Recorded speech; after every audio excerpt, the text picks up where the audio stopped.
Camila me procurou pelo Instagram, me mandou um direct no Instagram, tô procurando doula e tal, a gente começou a conversar. Foi uma identificação, assim, imediata. E nos encontramos e casou, o santo bateu, encontramos muitas similaridades que ela entregava, ia muito ao encontro do que eu estava realmente procurando e do que eu sabia precisar. A gente tem um modo de enxergar o mundo muito parecido, a gente tem valores pessoais muito parecidos, a gente tem valores culturais, subjetivos muito parecidos. Então a gente conseguiu criar uma identificação muito rápido e acho que isso facilita para que o trabalho aconteça. É uma coisa de identificação, uma coisa de representatividade. Uma pessoa preta te entende na sua essência. E isso foi fundamental para a gente conseguir essa cumplicidade. A minha função enquanto doula não é decidir pela família o que é melhor, não é dizer como deve ser. Mas a minha função é apresentar a informação, apresentar os caminhos possíveis para que a família, a partir do que tem de visão de mundo, possa escolher o que é bom, o que lhe convém. Ela tinha como referência o Hospital da Mulher de Santo André, mas ela já veio falando assim de talvez não seja o lugar onde eu gostaria de receber meu filho.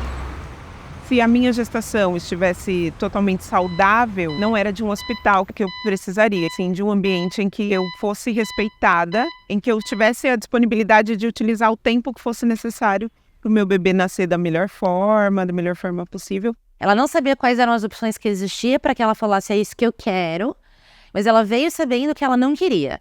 Eu não quero passar por uma situação de violência, eu não quero ser forçada a fazer coisas que eu não gostaria, eu não quero estar sem meu acompanhante, eu não quero estar sozinha. Então ela já veio muito apropriada do que não era aceitável para ela. É claro que a gente não tem como garantir como esse atendimento vai ser prestado na ponta, mas acho também que uma parte do meu trabalho é ensinar a família a reconhecer o que também não deveria estar acontecendo. Então a gente fala muito sobre protocolo, recomendação e melhores práticas, que é, isso aqui é para acontecer, isso aqui é legal se acontecer. Mas essas pessoas também estarem educadas para reconhecer a violência, para conseguir olhar e falar, tá, tem alguma coisa errada acontecendo aqui.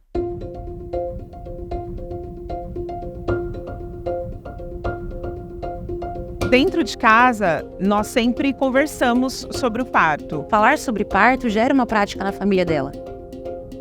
A avó dela teve vários filhos, e a avó dela já contava histórias dos seus partos.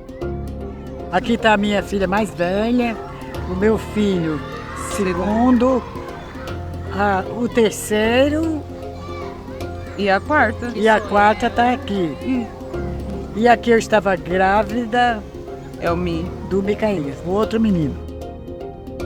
A mãe dela teve ela e os irmãos, já contavam histórias dos seus partos.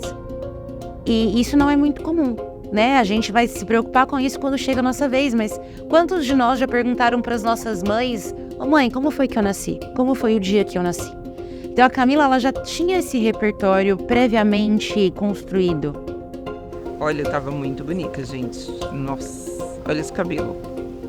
Mesmo me armando de todas as informações, de todas as ferramentas, eu também passei por um episódio de violência obstétrica. E aí, quanto mais informação a gente tem, mais a gente percebe essas sutilezas da violência obstétrica em si. Quando eu engravidei, eu não tinha informação nenhuma e por isso eu passei por certas coisas. Por exemplo, quando eu fui fazer o meu pré-natal da minha primeira filha, de um dos meus filhos, acho que foi o primeiro mesmo, eu fiquei muito nervosa na hora do exame, porque o médico, eu achei que ele foi muito ignorante. Ele falou muito assim, muito seco comigo. Então, eu me segurei para não chorar a hora que eu saí do consultório. Mas quando eu cheguei em casa, eu procurei chorar, porque o choro é bom, e aquilo me acalmou, aquelas lágrimas fez com que eu me acalmasse. Quando eu tive a minha quarta filha, que eu fui ter ela e no último momento ela nasceu naturalmente, sem ter que fazer corte nenhum. Em nenhum momento ninguém me perguntou e nem me explicou e nem falou nada sobre o corte que eles fazem na vagina, né? E nos outros 3 partos aconteceu isso e depois eu vi que desnecessariamente. Aí a ficha dela foi caindo que realmente em alguns momentos elas receberam esse tratamento que não foi um atendimento humanizado e que até passou a ser realmente uma violência obstétrica.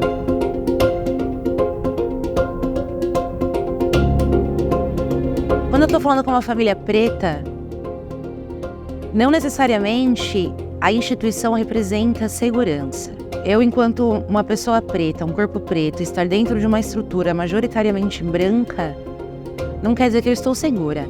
Eu, enquanto um corpo de mulher, um corpo feminino, preto, dentro de uma instituição masculina e branca, eu tô menos segura ainda. Eu sou o alvo, eu estou vulnerável.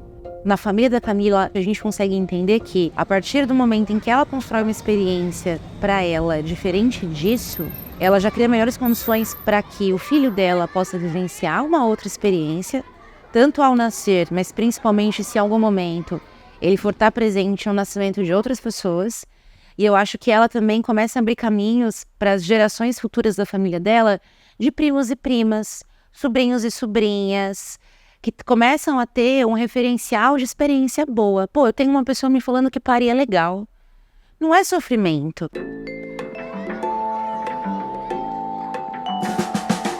E acho que isso para as pessoas pretas, isso para as famílias pretas é muito importante. A gente falar de gente que está nascendo bem assistida, de gente que está nascendo com prazer, de mulheres, de corpos que estão experimentando outra experiência. O que eu posso fazer para quebrar esse ciclo, para me armar de possibilidades, de pessoas e de material para que isso não aconteça comigo. Então, procurar um atendimento humanizado, receber esse atendimento humanizado, foi sim uma quebra de ciclo de violência também. O exemplo que ela tinha de família e a questão de ter essa informação hoje foi essencial para ter essa mudança. Nesse processo, a Camila, ela conseguiu de fato construir essa autonomia de estar tranquila no dia do nascimento do Jamal. Ela conseguiu passar ali a parte inicial do trabalho de parto na casa dela, sendo acolhida pela própria família.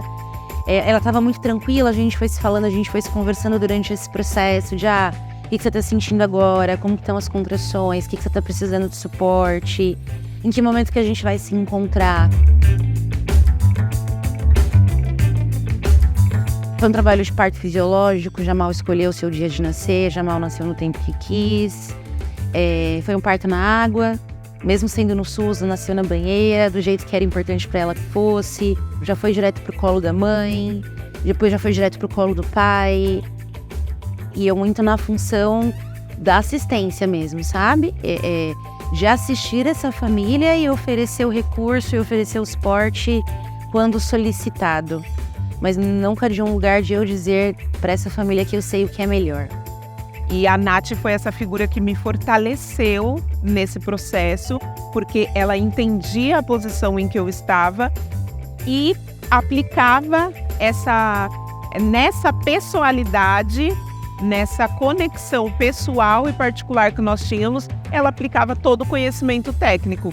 E a Nath foi uma dessas pessoas que subsidiou os meus desejos, subsidiou as minhas vontades e me armou também de muito conhecimento para que eu pudesse ter o desfecho que eu tive dentro do meu parto. E acho que é importante a gente dizer que a função da doula é uma função social, é uma função política, e também é uma função muito íntima, porque você acessa espaços na intimidade das pessoas de um momento muito importante.